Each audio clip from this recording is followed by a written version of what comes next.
Natitrigger daw siya. Kaya gusto ninyo maging Pangulo yan. Hindi niya po ma-handle nang maayos yung kanyang emosyon. Hindi niya makontrol ang kanyang emosyon, ang kanyang sarili. Madali matrigger. Gusto nang basagin daw niya pag nakikita niya. Gusto niyang basagin yung screen ng cellphone niya. Talagang violente po.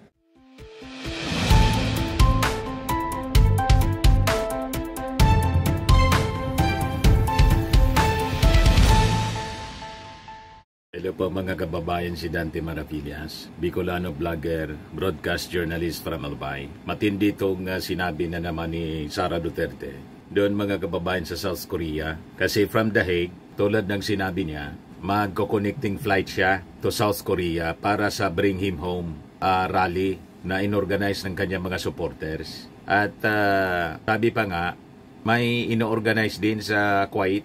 Matindi po. Imbis mag-asikaso dito sa Pilipinas sa mga nasalanta, nandoon mga kababayan nag-iikot kung saan-sang bansa para sa kanyang personal na travel.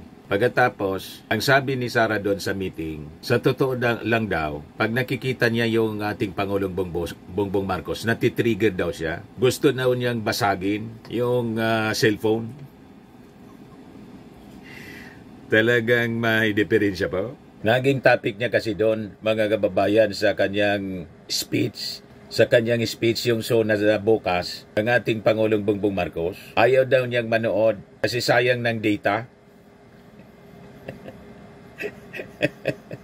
Ganon katindi ang galit ni Sara, mga kababayan. Hindi man siya inaano ng ating Pangulong Bongbong Marcos. Talagang nanggigigil ng todo.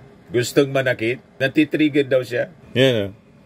Sa totoo lang talaga, natitrigger ako kapag nakikinig ako sa kanya. Referring to President Bongbong Marcos. Yeah, sa report po ng News 5. Sayang anyan ng data.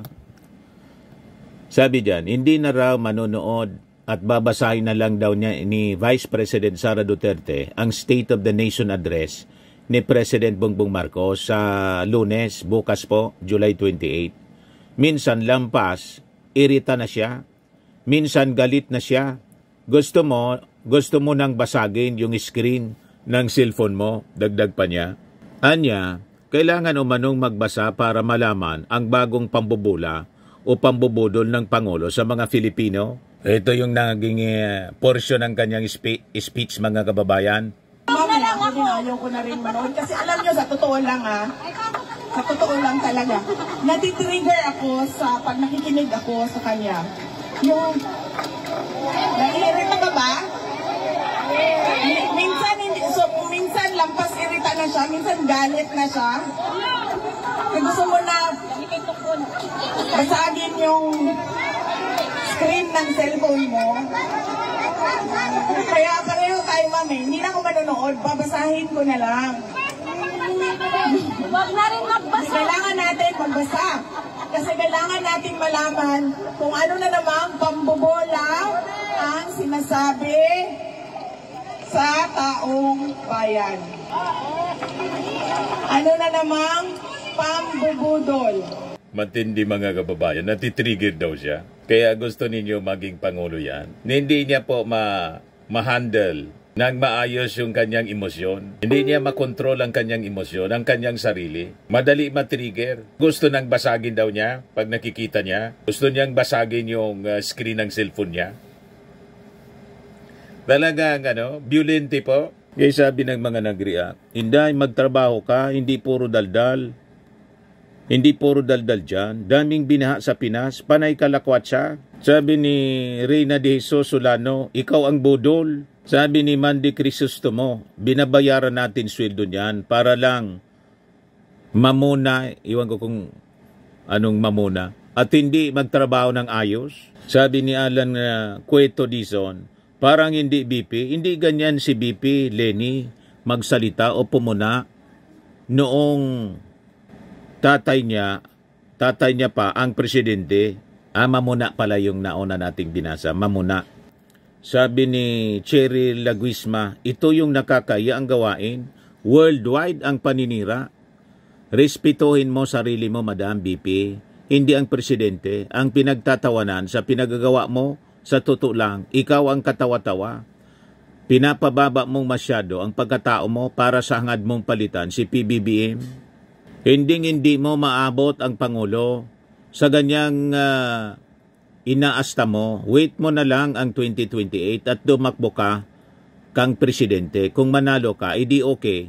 All I can say, God bless Philippines na lang. Sabi ni Narciso Quinto Cruz, ikaw ba, nakakatuwa ba ganyan galing sa kalamidad bansa mo, BP ka, salip na nandito ka, ano ginagawa mo, manira? Sino ba sinisiraan mo? Di ba katandem mo yan? Sweet-sweetan pa kayo? Ganyan lang pala gagawin nyo? Kami, we never voted for your team and we did the right choice. Uwi ka dito, trabaho ka, or mag-leave ka without pay. Sabi ni Nerissa Perez, sayang ang pinapasahod ng taong bayan. Sa'yo, gala ka lamang ng gala. Sabi ni Eddie Bonifacio, taga Pinas ka ba o taga ibang bansa ka ba, BP Sara? May nagawa ka na ba sa bansa nating kabutihan? Sabi ni Pasaway Mi, sayang pinapasahod dito, biyahe ng biyahe para manira. Ang kanyang manguto ng mga OFW, dapat talaga tanggalin na to sa posisyon. Sabi ni Lenny Chongson, parang walang malasakit sa bansa.